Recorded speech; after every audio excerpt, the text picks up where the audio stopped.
Now, routines for the new academic year. I always refer to it as the new year because for us teachers and the students, which is our children, it's the start of a new year for them at school. So, say for example, uh, my son who is in year 6 is now moving into a new school year, which is year 7. So if your child is in year 1 or year 2 or year 3, they are actually moving into a new school year. So that's what I mean by a new year. So for us, our new year starts in September, and like we always have new year resolutions, new year routines. I always ensure that I advise my parents, my friends, for them to set those new routines or just make sure that things are in place so everything goes smoothly once the school starts. So, what I have to share with you is, starting the year right, the new year, the new school year, starting it right. And one of the things that can actually help us have a good year is having routines, setting routines, and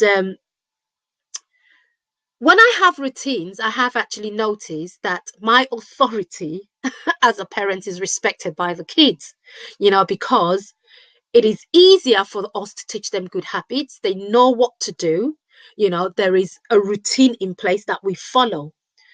My life would be chaotic if I don't have routines in place. I'd always want to know what to do next. It's helped me and it's helped the kids. It's helped us as a family.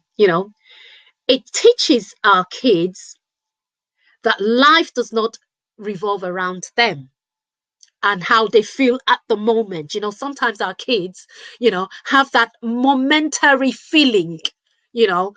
So if there are routines in place, the kids will understand that, hey, life does not evolve around you. Life does not evolve around the feeling at that moment. So routines, routines, routines. Those are some of the um, benefits, of having a routine in place. Kids are happier when they know what to expect, what to expect.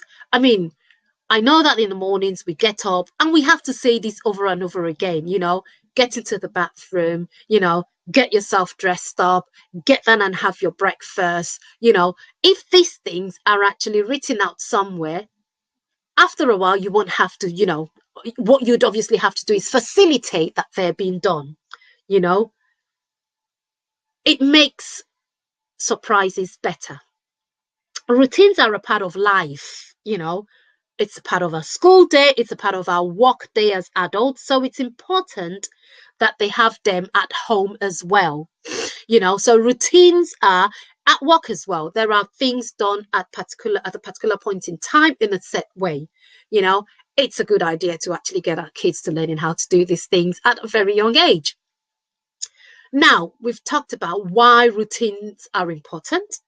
And like I shared earlier on, or like I said earlier on, routines could be things like what they do, just before school, what they do when they get back from school, what they do just before they go to bed, So after they've had their dinner, they go upstairs, you'd change into your night clothes, you go to the bathroom, you brush your teeth, then you read for about 20 minutes or you read for about 10 minutes, and then you put your head down or you say your good night prayers, So those could be your bedtime routines. There's also after school routines as well that you could also build upon or you could build into the routine of the kids. And to be honest with you, your life will be a lot more easier if you have those routines in place. I'm not saying you become like a robot or it's rigid, but because they're there, all you need to do is just refer the kids to what the routines are. It could be a case of they get back from school, they get changed out of the school uniform, if they have to kind of wear it for the next day.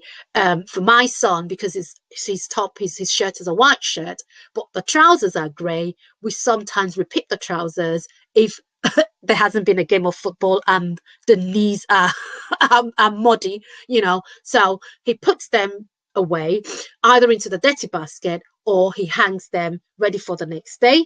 And then, you know, change out of your school clothes, come downstairs, wash your hands, have a snack, you know, and have a chat about how the day went, you know, by prompting questions, or just say to them, I mean, for mine, he wouldn't say much. So the strategy we use is I share my day. Oh, once I dropped you up at school holiday, I went straight to the center. You would not believe what time I got there. There was so much traffic, you know. So I'd start off, and then he can then say, oh, wow, I hope you got it there in time to get what you needed to do. School today was a little bit funny as well. I got into trouble. I answered before Sir told me to speak, you know, and so on and so forth. So get them to share how their day went, and then they could have, you know, maybe they've got homework to do, or you've got set homework that you want them to do. They can get through that, and then once they've got through that, then they can watch a bit of telly, you know, just some downtime, and then they can have dinner, and then, you know, start winding down and getting ready to go to bed. So have those routines in place. It makes your life easier. Well, it makes my life easier.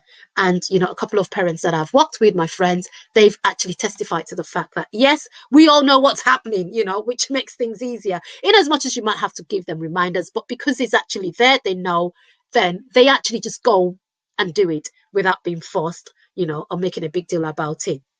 What happens if there are no routines in place? They wanted, or they want to do what they want to do when they want to do it, and then we create a power struggle. I would repeat that. If there are no routines in place, the kids want to do what they want to do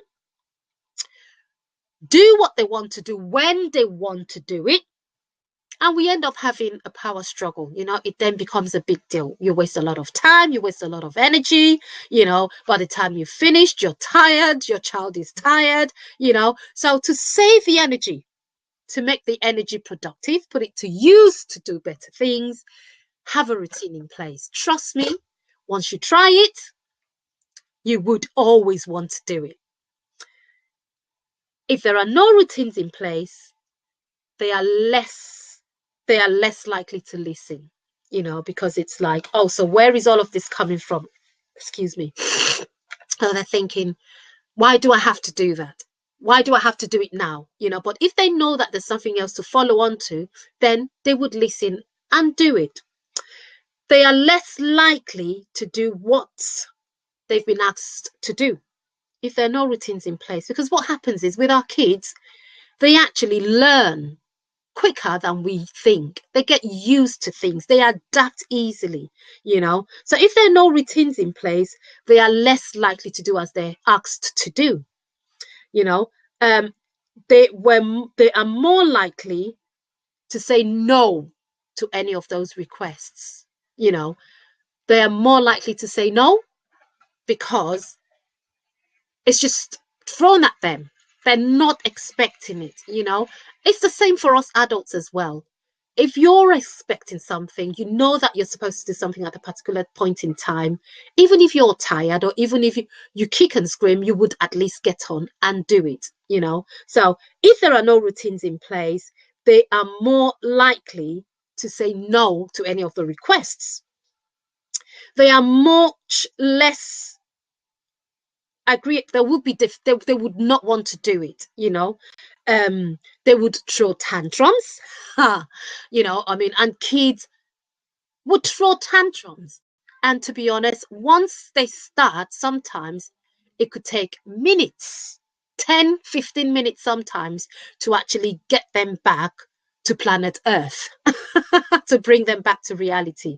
So rather than expending the energy, let's have the routines in place.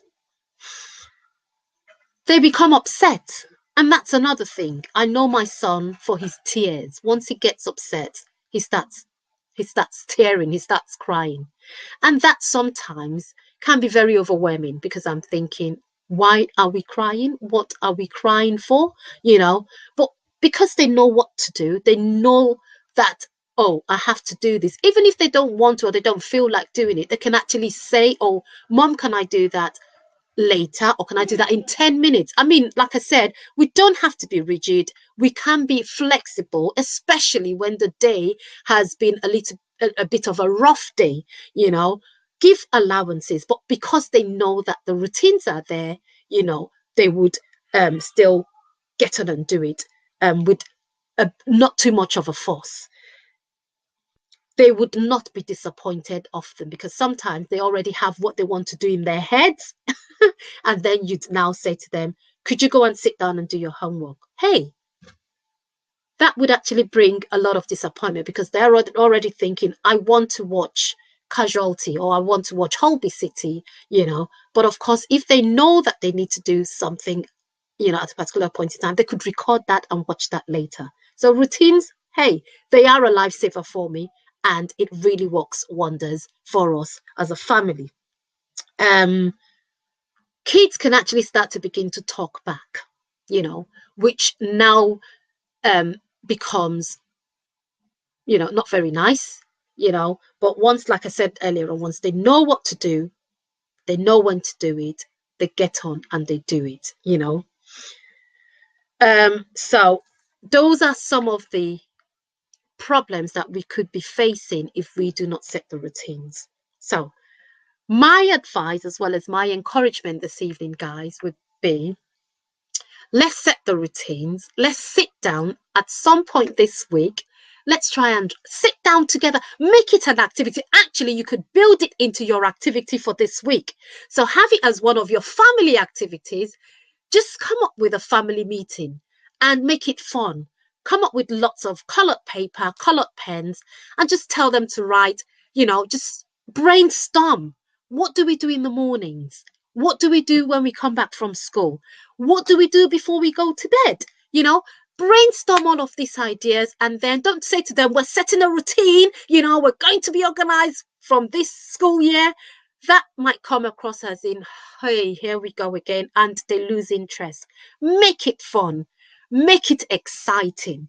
Get the pens ready, get the ball pens, get the different colored papers, have a different color for their morning routines, have a different color for their after school routines, have another bright, colorful piece of paper, colored paper, for their bedtime routines.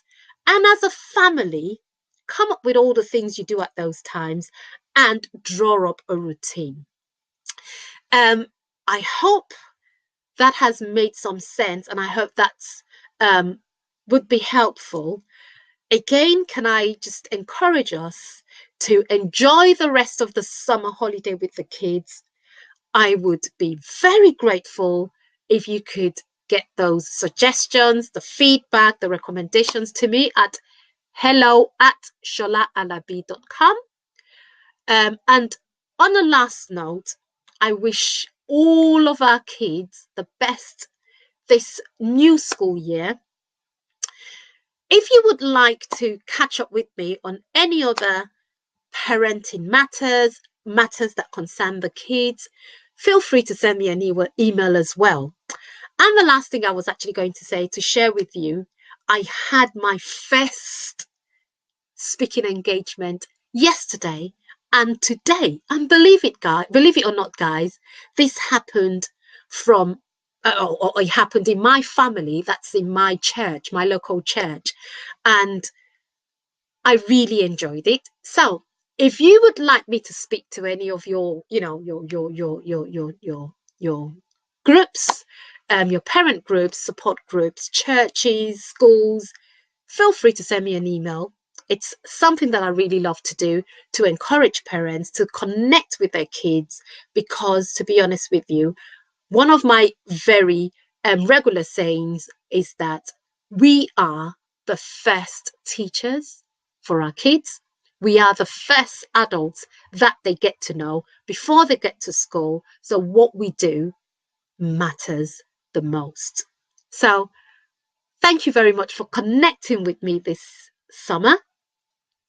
And like I said, feel free to contact me, and then it would be nice to catch up with you again soon.